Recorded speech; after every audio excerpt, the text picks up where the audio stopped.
Go. Don't worry about the people who have left your life, because God did this for a reason, and you're better off without them in your life. It was February 15th, 2020. It was a nice, sunny, breezy day, just like today, actually, in Eagle Rock, California. I was visiting my old college campus, reminiscing with friends after being culture shocked by COVID-19 and stuck inside all day. As I waited outside the cafeteria for my friends to arrive, they slowly rolled in one by one, and Jaden was the last to arrive. We sat outside for about 2.5 hours, trying to reminisce, talk about our problems, and really deal with how everyone was doing through this difficult time. Everyone's doing on their own, school is different, and we had the occasional laugh when a nice breeze came by and someone shivered as it was 70 degrees out in California, and who does that during 70-degree weather? So as we're wrapping up our conversation, we start saying goodbye to everyone, and me and Jaden walk back towards his dorm, towards the street, so I can catch my lift back home. And we kept getting more in depth about how I had been doing transferring. I told him that this was really difficult for me because it was just so new transferring to a completely new environment and realizing that people who had said they were my friends weren't really my friends. As my lift pulls up, I will never forget what Jaden said. Don't um, don't worry about the people who left your life, because God did this for a reason, and you're better off without them. I said my normal goodbyes with my little hand waves, and I said, "See you soon," and he just said, "Soon." Next morning, I am sitting in my apartment in Santa Monica, watching Doctor Sleep on HBO Max, and I get a text that I hope no one in this room ever gets. Jaden had committed suicide. I sat there wondering, was there anything I could have done? Was there just what did he say anything that could have led to me thinking that this is what it had come to?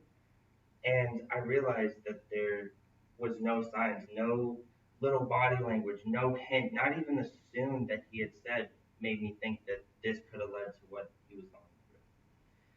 The CDC says that 54% of people who commit suicide were never diagnosed with a mental health issue. And as you might think, this leads me into my topic for today, college suicide. Right now, I'm going to walk us through one of the biggest issues that faces us with college suicide, and that colleges are not doing enough to help those in need. And then we're going to look at ourselves, the actual frontline workers who most of our friends will turn to in their hour of need. And then we'll look at what we can do on as students at Pepperdine and what we can advocate for so that none of us in this room become another statistic. So as I said, we're going to start with college ignorance. In a study done by ABC News, they surveyed the 100 largest universities in the country. And out of those, 46% track suicides. Of the 54 remaining, 43 of them don't track suicides. 9 of them reported that they had limited statistics or don't consistently track what the suicide rate is on campuses. And 2 of them didn't comment at all. This creates a big disparity with colleges. And I'm going to say something. 80 to 90% of people who commit suicide don't get college counseling. That was reported by the CDC. Now, the CDC, we all know, is disease and control, and we never thought suicide might be in that idea of what a pandemic or a disease would look like. But it is. It's faced by everyone here, and I hope no one ever has to go through that again.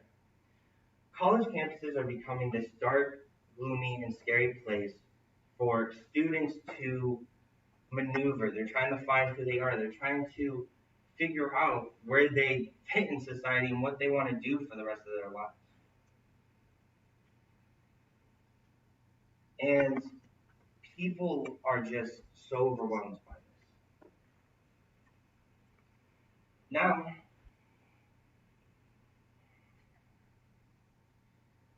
we are going to, colleges are unaware of what this is doing to students. They are afraid to report things because of fear that it's going to drop their college admission rates. They're going to have people be scared to actually want to go to a bigger university. They're scared that these numbers are going to petrify parents and students who are making decisions that can give them revenue. And to colleges, all they see in us most of the time are dollar signs. They don't really care about who we are. But one good thing is that we're going to look at students.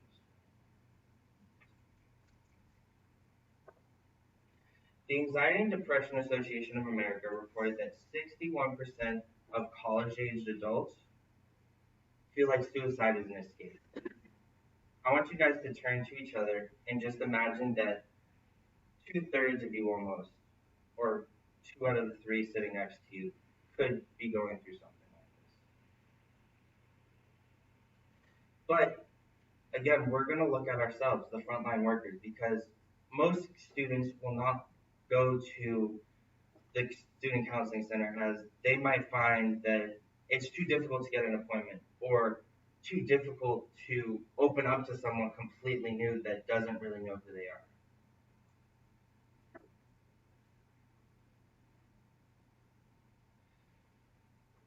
In a study done by the Association of American Universities, 1/5 of all college students thought about suicide. In that study, they also found 9% committed 9% attempted suicide. 20% reported doing self-injury to themselves or committing self-injury. CBS survey found that this was due to an increase in anxiety and heavy laden workloads that were being put on by faculty and by schools. In the ADA report that I mentioned earlier, the Anxiety and Depression Association of America, 52% recognized that anxiety disorder is a risk for suicide. 86% said that was due to a major risk factor of suicide was depression. 46% feel like seeing a mental health professional is not affordable. 46%. Students are struggling to deal with these issues, but they're becoming more aware that they're struggling. They find 60% find that, according to the ADA study, 60% find that seeking help is not a sign of weakness. It's actually a sign of strength that you're willing to admit something's wrong.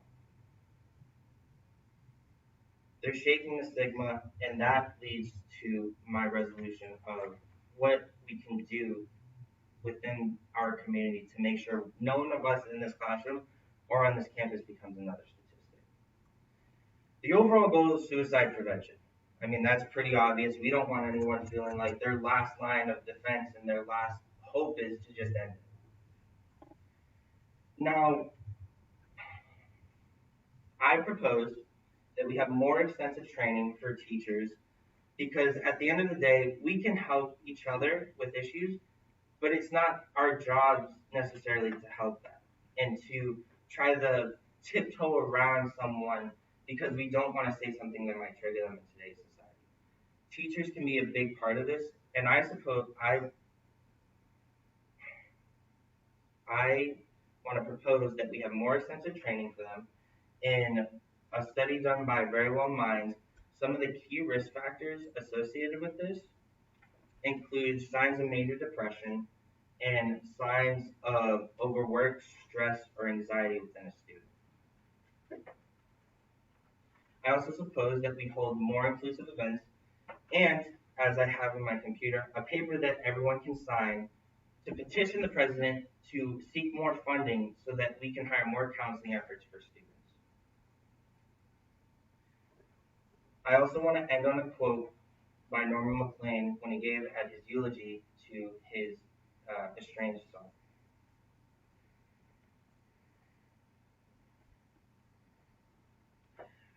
Each one of us here today will at one time in our lives look upon a loved one who is in need and ask the same question. We are willing to help, Lord, but what if anything is needed? For it is true, we can seldom help those closest to us. Either we don't know a part of ourselves to give, or more often than not, the part we have to give is not wanted. And so it is those we live with and should know who elude us. But we can still love them. We can love them completely without completely loving.